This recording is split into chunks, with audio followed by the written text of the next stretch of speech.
जय माता दी। दोस्तों, आज आपको कर्जे से मुक्त कराने के 3 सरल उपाय, जिसमें आपको बहुत ही कम बजट में, यानी मैं आपसे कुछ नहीं बोलूँगी कि आपको ये खरीद कर लाना है या ये कर सकते हैं आप, लेकिन आपको बहुत ही साधारण तरीके से ये 3 खास उपाय हैं, जिसके करने से आपका करोड़ों का कर्जा उतर जाएगा। कहते हैं, डूबते को तिनके का सहारा काफ़ी होता है। दोस्तों, अब मैं ये नहीं बोल रही आपसे कि आपको कर्ज मुक्त करने के लिए भगवान जी एकदम आपके पास पैसा ला देंगे, लेकिन आपको ये उपाय करने से आपको एक मार्गदर्शन मिल जाता है, आपको एक नई राह मिल जाती है, किस तरह से आपका कर्ज उतरने लगेगा। करोड़ों के कर्ज भी आप उपाय कर लीजिए, आपके थोड़े ही दिन में धीरे-धीरे कर्ज चुका देने के मार्ग बनने लगते हैं, रास्ता नज़र आ जाता है। दोस्तों, चैनल पर पहली बार आए हैं तो झलकदानी चैनल को लाइक करें, सब्सक्राइब करें और शेयर करें। दोस्तों, चलते हैं आगे कर्ज मुक्ति की तरफ। कर्जे से भरपूर जो भी व्यक्ति हो जाता है, वो अपने आप में इतना टूट जाता है, इतना परेशान हो जाता है कि उसे कुछ समझ नहीं आता है। वो घर परिवार और कर्ज जिसके पास है, वो व्यक्ति की हालत ऐसी होती है, कहते हैं ना कि ना तो वो इधर का होता है और ना उधर का से मतलब है। अगर वो मरने के बारे में भी सोचता है तो अपने बच्चे, अपनी फैमिली के बारे में सोचता है। तो इसलिए उसकी हालत ऐसी हो जाती है कि ना तो वो जी पाता है और ना ही वो मर पाता है। लेकिन जीने के लिए क्या करना चाहिए, वो इतना डिप्रेशन में चला जाता है कि इतना कर्ज हो गया उसके ऊपर।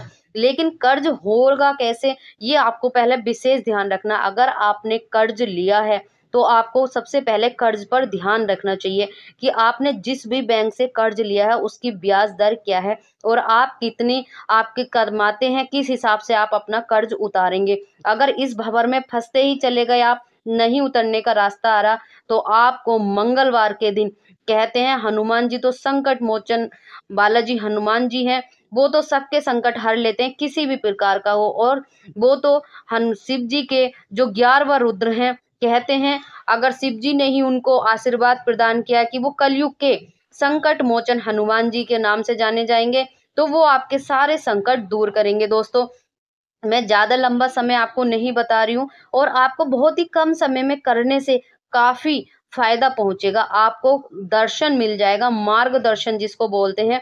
कहते हैं चादर उतनी फैलानी चाहिए जितनी आपकी सामर्थ्य हो। अगर आप चादर से ज़्यादा पैर फैलाएँगे तो बाहर ही चली जाएँगे ना पैर तो। इसलिए आपको कर्ज़ लेते समय विशेष ध्यान रखना चाहिए कि आपकी सामर्थ्य के अनुसार आपको कर्ज़ उठाना चाहिए। लेकिन कभी-कभी हालात ऐसे हो जाते हैं कि आदमी ना सोचते हुए भी कर्ज के भंवर में फंसा चला जाता है। तो उससे निकालने के लिए आपके भोलेनाथ जो भी आप अगर करते हैं तो वो आपको नई मार्ग दिखाते हैं, नया रास्ता दिखाते हैं और आपके कुछ ना कुछ योग बनने लगते हैं।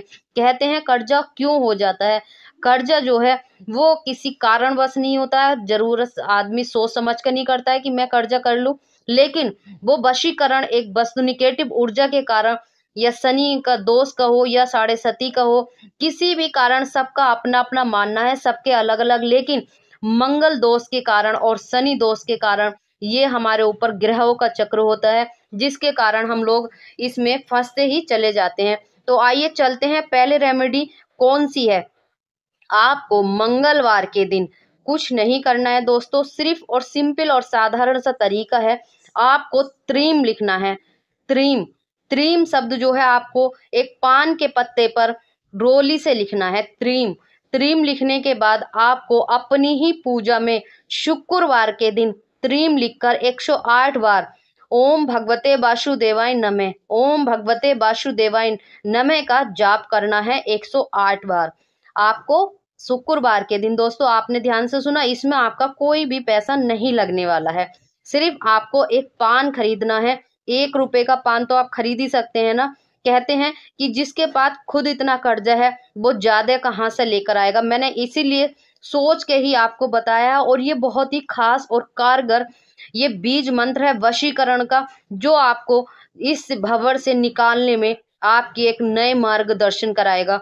दोस्तों, आपको ये लगातार कई शुक्रवार करना है, जितना हो सके आप करिए, बहुत जल्दी चुक जाएगा। नंबर 2, आपको एक नारियल लेना है, गोला जो होता है, उसमें आपको थोड़ा-सा कसार बनाना है। कसार आपको क्या बनाना है, घर का या तो आप आटा भून लीजिए या आप सूजी भून लीजिए, जो भी आपके पास अवेलेबल हो। सूजी और आटा दोनों ही होते हैं, दोनों में से कुछ एक ले लीजिए।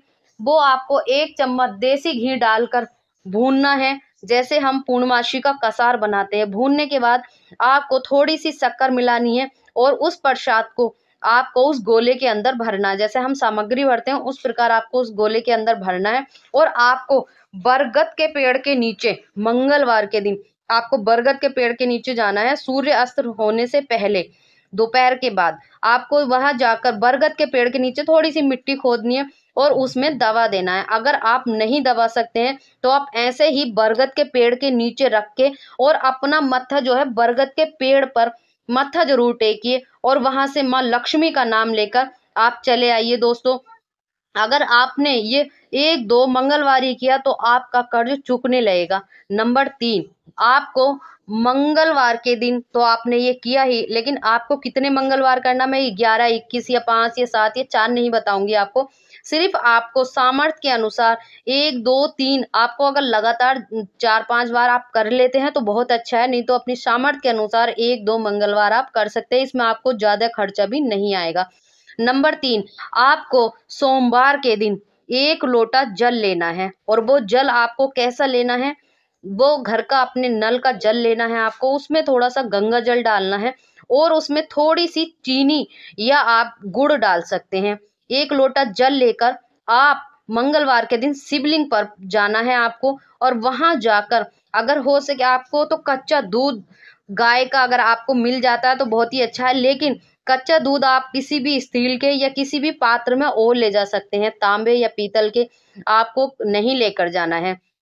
आप वहां जाकर और आपको एक शहद की शीशी लेकर जानी है, 1 लौंग लेकर जानी है, 1 लोटा जल, गुड़ और आपको उसमें गंगा जल जरूर डाल लीजिए दोस्तों, और 1 लौंग और 1 शहद। आपको ये 3 चीज लेकर शिवलिंग पर पहुंच जाना है। और दूध मिल जाता है तो बहुत ही उत्तम है, नहीं मिल रहा तो आपको ये चीजें लेकर पहुंच जाना है। वहां जाकर आपको सबसे पहले थोड़ा सा जल अर्पित करना है शिवलिंग पर, ओम नमः शिवाय थोड़ा सा करना है, चारों तरफ देना है। उसके बाद आपको अगर दूध लेकर गए हैं आप तो शिवलिंग पर आप दूध चढ़ाइए, नहीं लेकर गए कोई बात नहीं तो आप उसके बाद में 1 लौंग रखिए शिवलिंग पर और अपनी मनोकामना बोल दीजिए कर्ज की। बोलने के बाद जितना भी आपका कर्ज है अपना नाम पता सब कुछ बोल दीजिए, जो भी व्यापार करते हैं, और मन ही मन रो दीजिए भोले के सामने। कहते हैं जब भी अपने अंदर से अपने मन से अपनी आत्मा से श्रद्धा के साथ करेंगे वो बहुत जल्दी आपके कार्य करते हैं। उसके बाद जब आप लौंग रख देंगे शिवलिंग पर, उसके बाद आपको शहद की शीशी उल्टी करनी है, धार बनाकर, एकदम नहीं डालनी है, धार बनाकर आपको शहद डालना है। उसके बाद आपने जो लोटे का जल लिया था उस जल को आपको ओम नमः शिवाय का जाप करते हुए आपको धार बनाकर कम से कम 1 लोटा जल आपका 5 मिनट लगातार आपको धार बनाकर डालना है, ओम नमः शिवाय।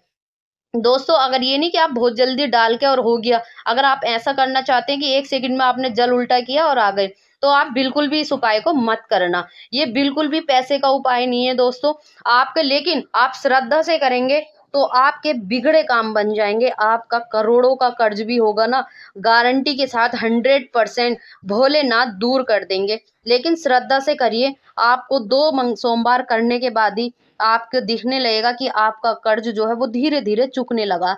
करने के बाद वहां से मत्था टेक कर भगवान अपना मस्तिष्क जो है वो शिवलिंग पर लगाकर और बाल सुंदरी जहां से जल निकलता है वहां से मत्था टेक कर आप अपने घर आ जाइए। दोस्तों, ये तीनों ही रेमेडी ऐसी थी जो बिना पैसों से थी, आपका इतना खर्च बिल्कुल भी नहीं आएगा। मैंने आपको कुछ नहीं बताया, मैंने बहुत सारे आपके पहले भी अपनी वीडियो में बताया कि इस तरह से करना, ये करना, उनमें थोड़ा खर्च था, लेकिन मैंने ये सोचा कि इस तरीके से अगर जिसके पास 1 भी रुपया नहीं होता है कर्ज में तो वो खुद डूब रहा है, तो इतना सारा कहाँ से लाएगा। वो तो यही सोचेगा कि रहने दो, मैं उपाय नहीं कर पाऊंगा। लेकिन ये उपाय श्रद्धा के साथ करिए आप, आपके पैसे बिल्कुल भी नहीं लगेंगे।